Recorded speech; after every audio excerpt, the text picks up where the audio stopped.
Hello, Autumn Athletes. Larry Sorensen here, and I can't tell you how excited I am for today's Spotlight video with Kris Bachman.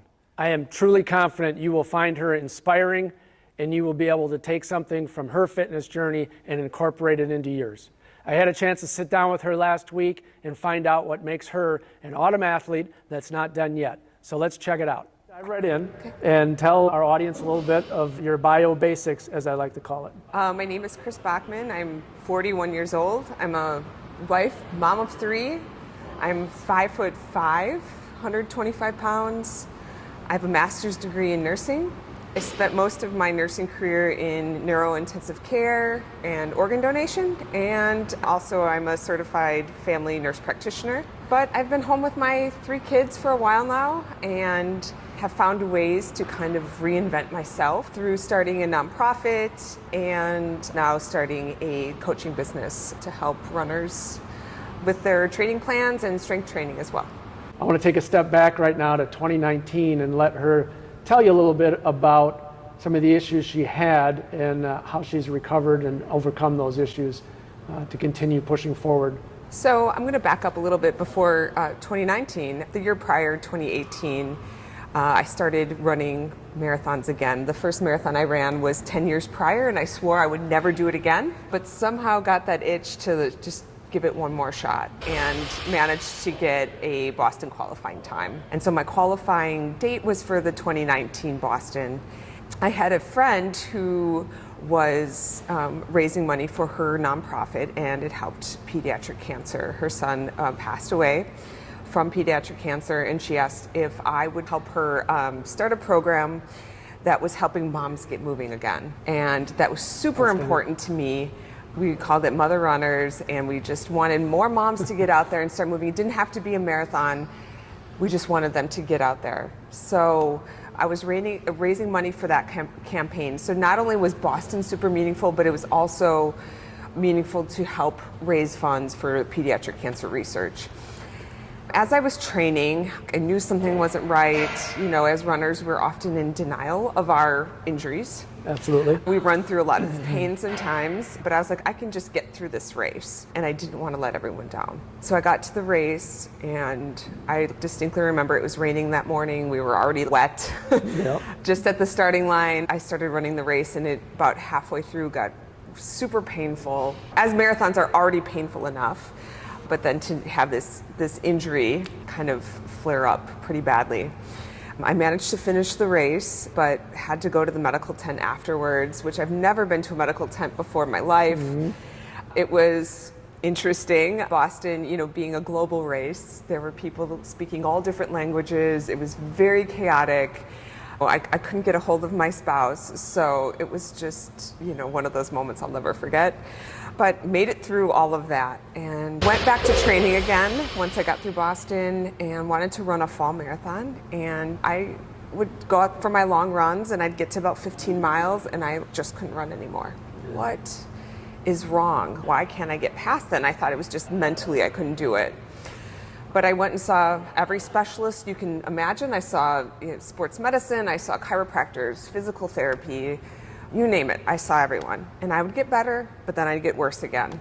Finally, I went to my orthopedic friend who I ran Boston with, and he's, have you ever been imaged?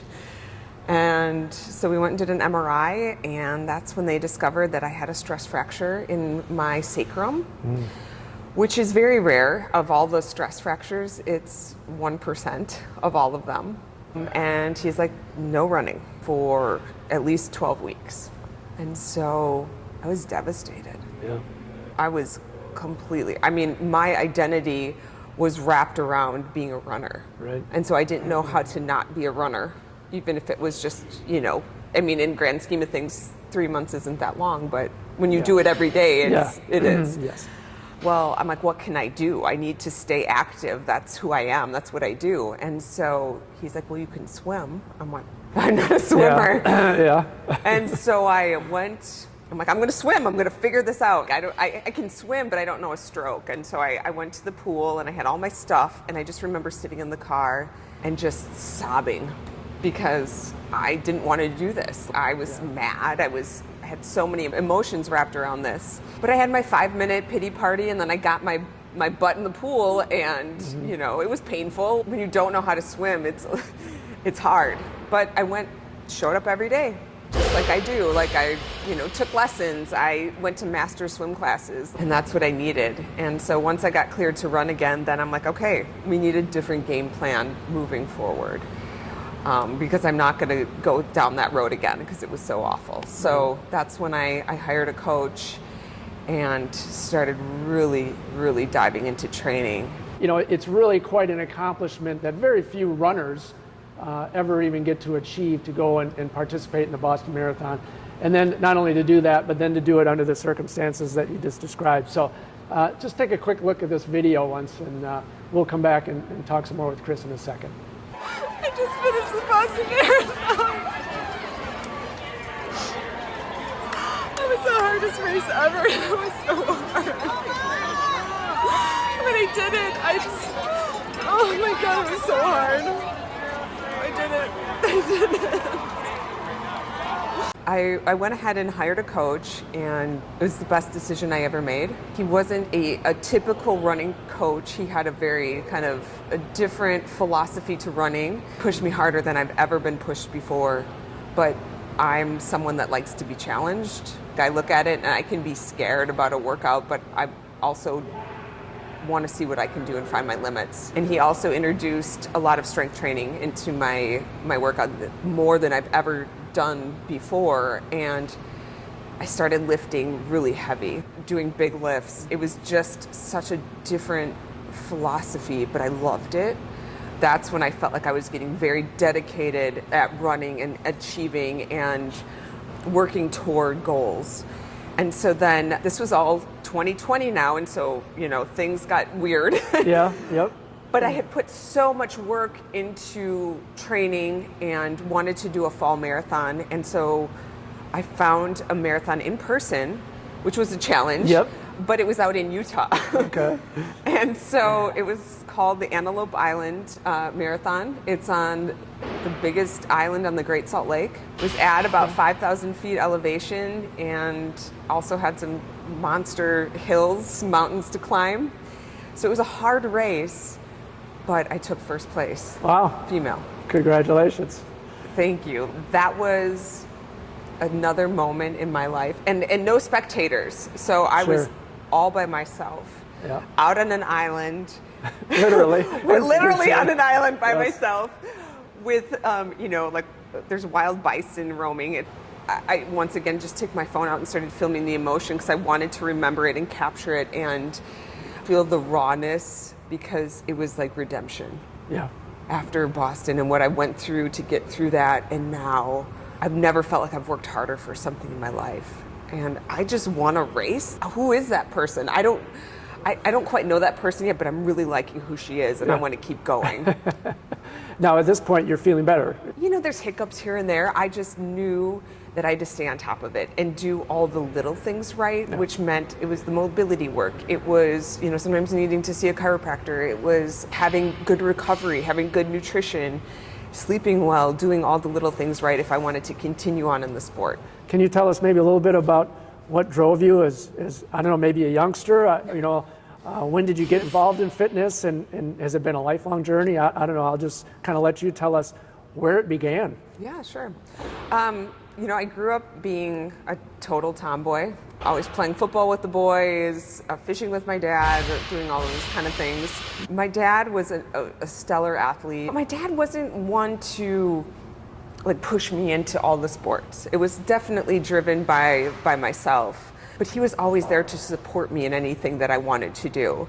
And so I don't think I really played any kind of organized sports until about 7th grade, where I came up to him and was like, I want to try out for the basketball team, but I don't know how to do a layup.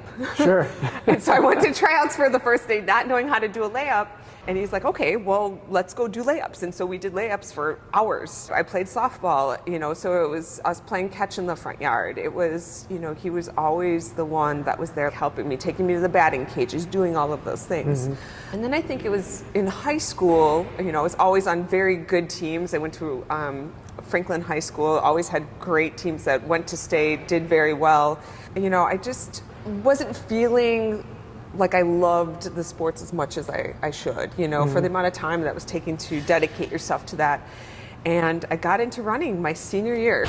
I learned from a very early age that I knew I wasn't the most talented in any sport, but I knew that if I worked really hard, I could catch up to those people that were already naturally gifted. Sure.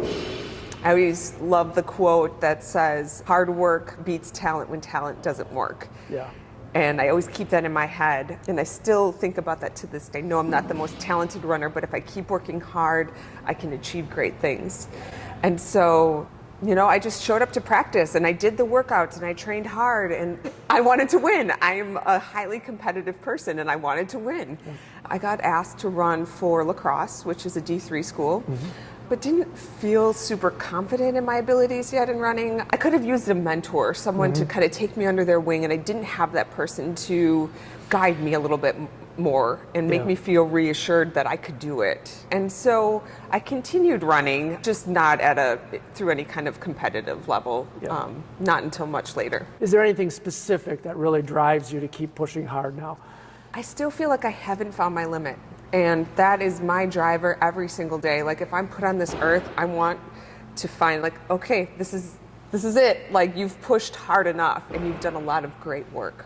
But I still surprise myself sometimes. I just did this. Yeah. I just achieved this. So yeah, that keeps me going kind of every day, just trying to hit that edge. Give us just an idea of your training regimen, you know, maybe a diet regimen, just so the viewers at home kind of have some sense of what puts you in this position to be so competitive. Now that I'm in marathon training mode right now, I run 5 days a week and cross train 1 day. And then I have 1 day of kind of active recovery, whether that's, you know, just some mobility work and yoga. I strength train 3 to 4 days out of that week.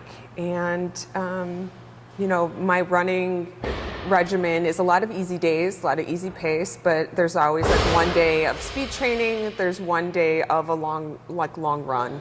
Sometimes my coach will add in a little bit of speed work into that long run too, just to get my legs going, keep me guessing. Sure. Nutrition wise, I'm you know, eat probably 80% clean. I've always been a pretty healthy eater. I eat everything. I don't follow any kind of strict diet. I've tried to incorporate a lot more protein into my diet. I love smoothies with protein powder. Of course, it's an easy way to sneak things in. I just eat more than what I think I should, eat when I'm hungry. Yeah. Okay, so time for a little lightning round. Yes. You ready? What's your favorite running exercise? Tempo runs. What's your favorite non-running exercise? Slant boards, kettlebells, bands. Okay, what's your favorite cheat meal or dessert? Homemade cookies. What kind of cookies? Chocolate chip. Oh. Yes. You kind of mentioned something about this earlier, but what would you have done differently in regards to your health and fitness? I would have hired a coach sooner. What is your secret sauce to health and fitness? Keep showing up. What's your philosophy on goals? Break down your big goal into smaller, more achievable goals. Do you have a longer answer? Yes. Do you want a long answer? Give us your long answer. Okay. So I'll incorporate the keep showing up with the goal setting. Keep showing up is very deep meaning to me, and it means to show up every day to give your best self. You want to try to be 1% better than the day before, and that means training through everything and anything. So if it's raining out, I'm going to run. I'm going to run if it's cold out. It doesn't matter, because you don't know what the weather is going to be like on race day. Correct. Good. You're not going to always feel 100% on race day. So you go out anyway and you do the work. No excuses, no anything. And so that's where keep showing up comes from. And then, you know, I have some very big, lofty goals, scary goals, I call them, for the future. And I look at that goal, I'm like, I can't do that. But I feel like if I can break it down into smaller goals over time, that big, scary goal becomes a lot more attainable. So she mentioned something about her big 23 goals. So I want to know, what is this big goal in 2023 that I don't know if it's a 2023 goal yet, or but maybe it's 2024. But it's working on it. I want to break 3 hours in the marathon. Can you tell the audience what that mile pace is? It's like a 6:52 pace. Yes. It's fast. So what's your PR at right now? 3:11. Maybe we'll come back in a year or two and do a follow-up with Kris when she does that, because she's going to do it. We know she's going to do it. Thanks, Kris, for coming and inspiring all of us and sharing what makes you an autumn athlete that's not done yet. Kris Bachman, What an inspirational message she has for all of us. Can't wait to see what she does over the next year or two with her big, scary goals. So what about you? Are you an Autumn athlete? Go to autumnathletesndy.com, shoot me a message, and we'll get the process started so that we can spotlight you in your fitness journey. Thank you, Autumn athletes, for watching this spotlight of Kris Bachman. Remember to like, subscribe, and ding that bell for notifications. And I'll see you next time because I am not done yet.